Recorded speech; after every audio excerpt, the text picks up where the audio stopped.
नमस्कार दोस्तों। क्या कभी किसी ऐसी प्रेम कथा के विषय में सुना गया है जो एक या दो नहीं अपितु पूरे 3 जन्मों तक खींचती चली जाए? 3 जन्म। ये सुनने में ही अत्यंत रहस्यमयी प्रतीत होता है। बिल्कुल। जहाँ एक श्राप किसी साधारण मनुष्य को पक्षी बना दे और दूसरा श्राप स्वयं स्वर्ग के चंद्रमा को धरती पर जन्म लेने के लिए विवश कर दे। आह, स्वर्ग के देवता को धरती का दुख भोगना पड़े, ये कोई साधारण बात नहीं है। सत्य कहा आपने। एक ऐसी गाथा जहां प्रेम केवल मिलन का नाम नहीं है, अपितु प्रतीक्षा, विरह और मृत्यु की सीमाओं को लांघ जाने वाले एक प्रचंड संकल्प का नाम है। और ये कथा हमें 7वीं शताब्दी के उस काल में ले जाती है जब साहित्य केवल पढ़ने का माध्यम नहीं था। जी, आज हम संस्कृत साहित्य के महानतम रचनाकार बाणभट्ट की उत्कृष्ट कृति कादंबरी के विषय में बात करेंगे। इसे विश्व का प्रथम उपन्यास होने का गौरव प्राप्त है। हाँ, बाणभट्ट। उनकी लेखनी में वो जादू था जो भावनाओं को सजीव कर देता था। संस्कृत में एक उक्ति बहुत प्रसिद्ध है, कादंबरी रसज्ञानाम आहरोपी न रोचते। इसका अर्थ है कि जो एक बार इस कथा के रस में डूब गया, उससे साधारण भोजन भी स्वादिष्ट नहीं लगता। बिल्कुल सटीक। परंतु यहाँ एक बहुत बड़ी ऐतिहासिक विडंबना भी है। बाणभट्ट इस कथा को पूर्ण नहीं कर सके थे। अरे, तो फिर इस महान रचना को पूर्ण किसने किया? उनके आकस्मिक निधन के पश्चात उनके पुत्र भूषण भट्ट ने इसे पूर्ण किया। और आश्चर्य की बात यह है कि पिता और पुत्र की शैली में इतनी समानता है कि कोई ये भेद ही नहीं कर सकता कि कहाँ पिता की लेखनी रुकी और कहाँ पुत्र ने उसे आगे बढ़ाया। ये तो वास्तव में एक चमत्कार है। तो आइए इस रहस्यमयी कथा के आरंभ में चलते हैं। कथा की शुरुआत एक अत्यंत भव्य और विशाल राज दरबार से होती है। जी, राजा शूद्रक का दरबार। हाँ, राजा शूद्रक अपने सिंहासन पर विराजमान है। चारों ओर पूर्ण सन्नाटा है और तभी राजसभा में एक चांडाल कन्या का प्रवेश होता है। और उस कन्या का रूप अत्यंत अद्भुत है। बिल्कुल। परंतु सबसे विस्मयकारी वस्तु उसके हाथों में है, एक पिंजरा। और उस पिंजरे में कैद है वैशंपायन नामक एक तोता। और यह कोई ऐसा वैसा तोता नहीं है। यह तोता चारों वेदों का ज्ञाता है। रुकिए, एक तोता और वेदों का ज्ञाता? मेरा तात्पर्य है कि एक पक्षी को सर्वोच्च ज्ञान कैसे प्राप्त हो सकता है? यह अत्यंत रहस्यमयी है। यही तो इस कथा का सबसे बड़ा आकर्षण है। जब राजा शूद्रक उस तोते से पूछते हैं तो वो पक्षी स्पष्ट मानव भाषा में अपनी दुखद गाथा सुनाने लगता है। आहा, एक पक्षी का मानव भाषा में बोलना। जी, वो बताता है कि कैसे विंध्य के भयंकर जंगलों में एक क्रूर शिकारी ने उसके पिता का वध कर दिया और अनाथ अवस्था में उसे महर्षि जबाली के आश्रम में लाया गया। मुझे यहाँ थोड़ा संदेह हो रहा है। एक पक्षी को इतना ज्ञान, क्या यह संभव है? आपके इस प्रश्न का उत्तर स्वयं महर्षि जबाली देते हैं।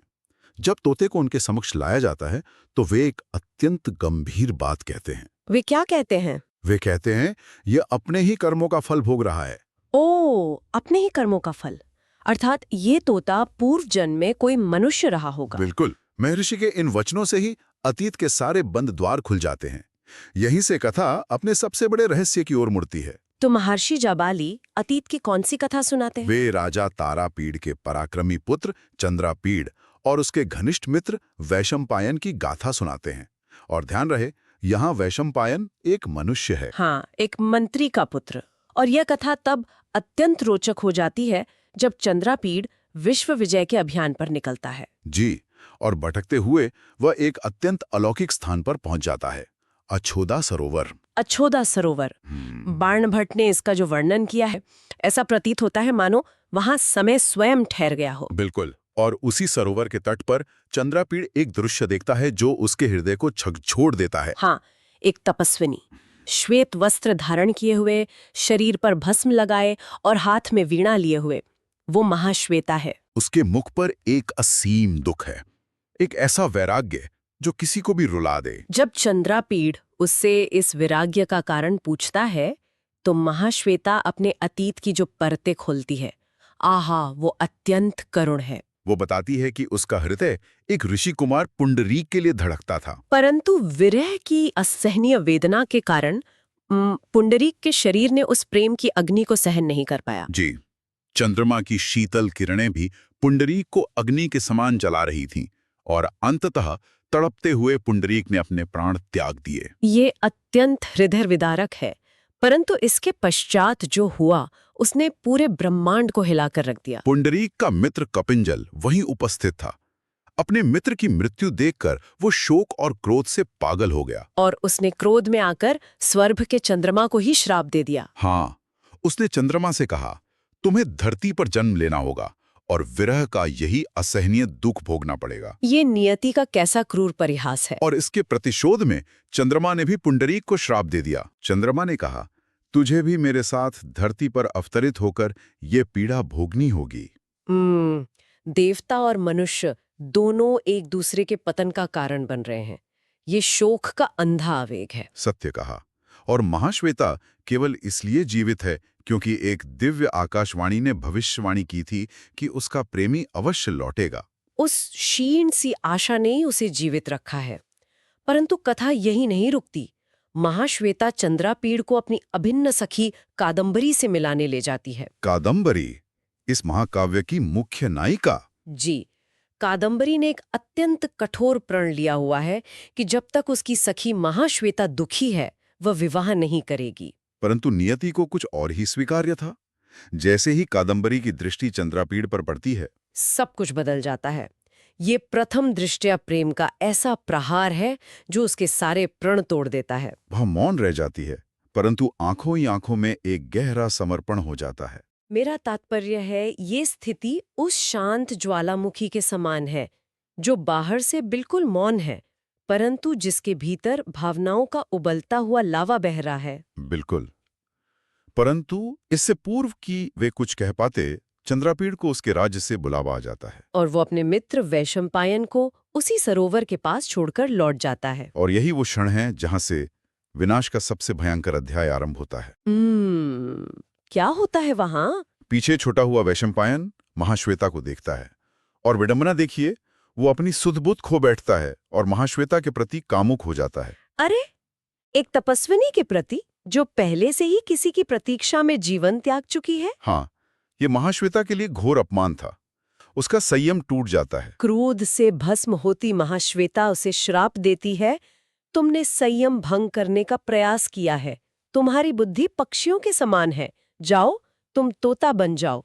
एक क्षणिक क्रोध का भयंकर परिणाम, वैशंपायन तोता बन जाता है। और जब ये भयानक संवाद चंद्रापीड़ तक पहुंचता है, तो क्या होता है? चंद्रापीड़ इस आघात को सहन ही नहीं कर पाता। उसका मित्र पक्षी बन गया है। इस दुख में वो वहीं अपने प्राण त्याग देता है। ओह, चंद्रापीड़ की मृत्यु, मैं सोचने पर विवश हो गई हूँ। ऐसा प्रतीत होता है कि इस कथा में हर पात्र अपना सब कुछ खो रहा है। ये मृत्यु और श्राप का एक भयंकर जाल है। कादम्बरी चंद्रापीड़ के निर्जीव शरीर को देखकर सती होने वाली होती है। इस दुख का अंत कैसे संभव है? बाणभट्ट यहीं पर प्रकाश की किरण लाते हैं। जब कादम्बरी प्राण त्यागने वाली होती है, आकाश से फिर एक दिव्य ध्वनि गूंजती है। वो ध्वनि कादम्बरी को रोकती है ना? जी, वो आदेश देती है कि चंद्रापीड़ के शरीर को सुरक्षित रखा जाए क्योंकि वो अवश्य जीवित होगा। और कादम्बरी प्रेम और प्रतीक्षा की साक्षात मूर्ति बनकर उस शरीर की रक्षा में लग जाती है। और अब कथा वापस वर्तमान में लौटती है। हाँ, राजा शूद्रक की राजसभा में। हाँ, जहाँ महर्षि जाबाली की ये कथा सुनकर उस तोते को सब कुछ स्मरण हो आता है। वो तोता राजा शूद्रक को बताता है कि कैसे वो चांडाल कन्या द्वारा पकड़कर यहाँ लाया गया। और तभी वो चांडाल कन्या अपना वास्तविक स्वरूप प्रकट करती है। बिल्कुल, वो कोई साधारण कन्या नहीं, अपितु पुंडरीक की माता देवी लक्ष्मी हैं। अरे, ये तो अत्यंत अचंभित करने वाला रहस्य है। वे राजा शूद्रक से कहती हैं कि श्राप की अवधि अब पूर्ण हो चुकी है। तो ये 3 जन्मों का चक्र कैसे जुड़ता है? मेरा अभिप्राय है, कौन क्या था? देखिए, प्रथम जन्म में चंद्रमा और पुंडरीक थे। जी। द्वितीय जन्म में वही दोनों चंद्रापीड़ और मनुष्य वैशंपायन बने। और अब इस तृतीय जन्म में? इस तृतीय जन्म में वही चंद्रापीड़ राजा शूद्रक है और वह वैशंपायन वो तोता है। ये सत्य का ऐसा प्रहार है जो राजा शूद्रक की आत्मा को झकझोर देता है। जैसे ही राजा शूद्रक को भान होता है कि वही चंद्रमा है, उनके भीतर वैराग्य की एक प्रचंड लहर दौड़ जाती है और उसी क्षण राजा शूद्रक अपने प्राण त्याग देते हैं। और वो तोता भी अपने शरीर का त्याग कर देता है। तो क्या अंततः सब समाप्त हो गया? नहीं, यहीं से महामिलन होता है। अछोदा सरोवर के पास सुरक्षित रखे गए चंद्रापीड़ के शरीर में और स्वर्ग में स्थित पुंडरीक के शरीर में प्राण लौट आते हैं। वे पुनर्जीवित हो उठते हैं। ये एक ऐसा महामिलन है जिसकी प्रतीक्षा स्वयं समय ने की थी। जी, चंद्रापीड़ का कादंबरी से और पुंडरीक का महाश्वेता से अत्यंत भव्य विवाह होता है। सच में बाणभट्ट की यह उत्कृष्ट रचना केवल एक कथा नहीं, ये प्रेम और प्रतीक्षा का एक जीवंत अनुभव है। और उनके वाक्यों का जो जादू है, जो एक ही शब्द में वर्तमान और अतीत दोनों दिखा देता है, वो अद्भुत है। बिल्कुल।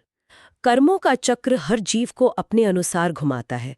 ये आख्यान हमें यह सिखाता है कि जो हमारे समक्ष घटित हो रहा है वह किसी विशाल योजना का अंश मात्र हो सकता है। सत्य कहा आपने, आत्मा का जुड़ाव अमर रहता है। इसी विचार से मेरे मन में एक अत्यंत विचारणीय प्रश्न उत्पन्न होता है। क्या यह संभव है कि आज इस जीवन में जिन अपरिचित लोगों से हम बिना किसी कारण के गहरा जुड़ाव महसूस करते हैं या अकारण ही विकर्षण होता है, क्या वे हमारे अपने ही किसी पूर्व जन्म के अनसुलझे कर्मों की गूंज मात्र हों? क्या हम भी किसी अनजाने चक्र का हिस्सा हैं? ये एक ऐसा विचार है जो भीतर तक झकझोर देता है। शायद इसीलिए हम कुछ अजनबीन को देखकर ठिठक जाते हैं, मानो आत्मा ने उन्हें पहचान लिया हो। दोस्तों, यदि 3 जन्मों तक चलने वाले इस निश्चल प्रेम, विरह और बलिदान की कथा ने आपके हृदय के किसी तार को छुआ हो, तो इस प्रस्तुति को अवश्य लाइक करें। इसे अपने मित्रों और प्रियजनों के साथ साझा करें और अपने विचार कमेंट्स में व्यक्त करें। और ऐसी ही हृदय स्पर्शी कथाओं के लिए हमारे चैनल को सब्सक्राइब करना ना भूलें। धन्यवाद।